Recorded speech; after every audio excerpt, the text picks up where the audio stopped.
norte-coreanas na Ucrânia, em apoio à Rússia, marca um novo e perturbador capítulo na guerra que se desenrola desde 2022. Segundo relatórios recentes do governo sul-coreano, combatentes da Coreia do Norte foram enviados para as linhas de frente no leste ucraniano, em uma demonstração clara da crescente cooperação entre Pyongyang e Moscou. Esta participação direta de tropas norte-coreanas ao lado das forças russas levanta uma série de preocupações geopolíticas e militares, ampliando ainda mais o conflito ucraniano e inserindo a Coreia do Norte como um ator ativo na guerra. De acordo com fontes sul-coreanas, há indícios de que esses soldados norte-coreanos já sofreram baixas no campo de batalha, confirmando sua presença ativa nas operações militares. A aliança entre Rússia e Coreia do Norte parece ter se solidificado após recentes acordos, nos quais Moscou teria oferecido a Pyongyang tecnologia nuclear em troca de apoio militar. A entrada das tropas norte-coreanas é vista como uma compensação pela ajuda militar, incluindo o envio de artilharia e outras munições para o exército russo. Este movimento levanta questões profundas sobre a crescente internacionalização do conflito na Ucrânia. Com a participação direta de aliados como a Coreia do Norte, a guerra que antes parecia limitada à Europa começa a envolver regimes autoritários de diferentes partes do mundo. Para a Rússia, pressionada por sanções e sofrendo baixas significativas em seu efetivo militar, a entrada de aliados dispostos a enviar tropas e munições é uma tentativa de reverter a maré desfavorável da guerra. Entretanto, a participação norte-coreana também destaca o isolamento crescente da Rússia no cenário global.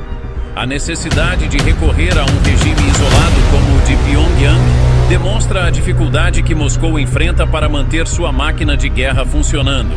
Além disso, a colaboração entre esses dois regimes sinaliza uma união perigosa, com a Coreia do Norte potencialmente utilizando a guerra como uma oportunidade para garantir tecnologias militares avançadas, incluindo nuclear, de Moscou.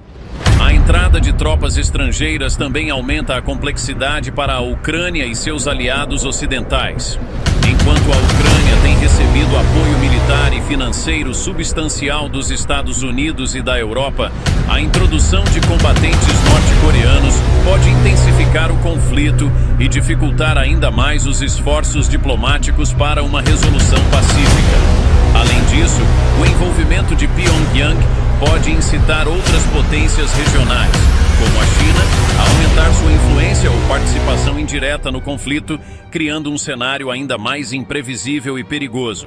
Para a comunidade internacional, a presença de tropas norte-coreanas na Ucrânia é um sinal alarmante de como o conflito está se expandindo para além das fronteiras da Europa. Isso reforça a necessidade de monitoramento rigoroso das alianças militares em formação e de uma resposta coordenada para conter a escalada. A guerra na Ucrânia, que já transformou o equilíbrio de poder na Europa, pode estar prestes a se tornar uma questão de segurança global com implicações de longo alcance. Na Ucrânia, a situação em Crimeia está se deteriorando rapidamente após um grande ataque ucraniano a um dos maiores depósitos de petróleo controlado pela Rússia. O incêndio foi causado por 2 mísseis lançados pelas forças ucranianas e resultou em um incêndio catastrófico que já dura mais de 24 horas. O depósito, localizado em Teodósia, é uma instalação crucial para o transporte de petróleo e combustível na região, e as chamas continuam a destruir a infraestrutura, sem que as equipes russas consigam conter a situação. Imagens de satélite mostram colunas de fumaça espessa e preta cobrindo a área, destacando a gravidade da destruição. Até o momento, 5 tanques de combustível foram confirmados como danificados, 2 destruídos, e há a expectativa de que esses números aumentem à medida que o fogo continua incontrolável. Essa perda representa um golpe significativo para as operações logísticas e militares da Rússia, prejudicando sua capacidade de manter o controle sobre a Crimeia e afetando diretamente seus esforços de guerra na Ucrânia. Para a Rússia, o incêndio em Teodósia e a introdução de soldados norte-coreanos indicam 2 realidades difíceis. Primeiramente, a vulnerabilidade crescente de seus ativos logísticos na Crimeia e em outras áreas ocupadas.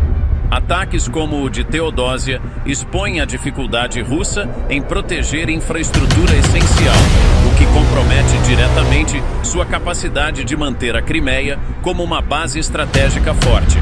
Em segundo lugar, o envolvimento de tropas estrangeiras, como as norte-coreanas, pode ser um sinal de que a Rússia está se vendo obrigada a buscar apoio externo mais intensamente, à medida que suas próprias forças sofrem baixas significativas e o conflito se prolonga. Para a Ucrânia, esses eventos representam uma série de vitórias táticas e simbólicas.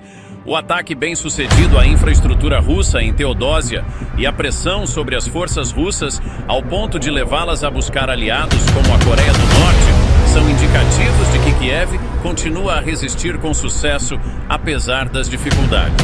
No entanto, a entrada de novos atores no conflito, como a Coreia do Norte, aumenta a complexidade e os riscos, à medida que o conflito se torna mais internacionalizado e menos previsível.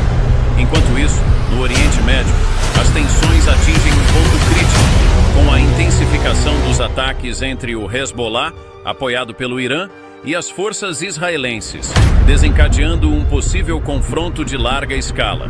O Hezbollah lançou mais de 100 foguetes em direção ao norte de Israel, colocando em ação o sistema de defesa antimísseis Iron Dome, que interceptou a maioria dos projéteis. Esse ataque coordenado não é isolado, mas parte de uma série de ações contínuas do Hezbollah que visa pressionar Israel e testar sua resposta militar, enquanto as tensões na fronteira com o Líbano se agravam. Israel, por sua vez, responde com operações militares cada vez mais agressivas, atingindo não apenas posições do Hezbollah no Líbano, mas também outras forças pró-iranianas na região. Esses ataques refletem a postura defensiva e, ao mesmo tempo, ofensiva de Israel, que está determinado a neutralizar qualquer ameaça crescente, especialmente com o risco de um confronto direto com o Irã. Um conflito aberto entre Israel e o Irã poderia facilmente desencadear uma guerra regional, com impactos devastadores para a estabilidade do Oriente Médio e para a segurança global. Ao mesmo tempo, explosões relatadas nas proximidades das instalações nucleares de Isfahan, no Irã, aumentam as preocupações sobre o avanço do programa nuclear iraniano.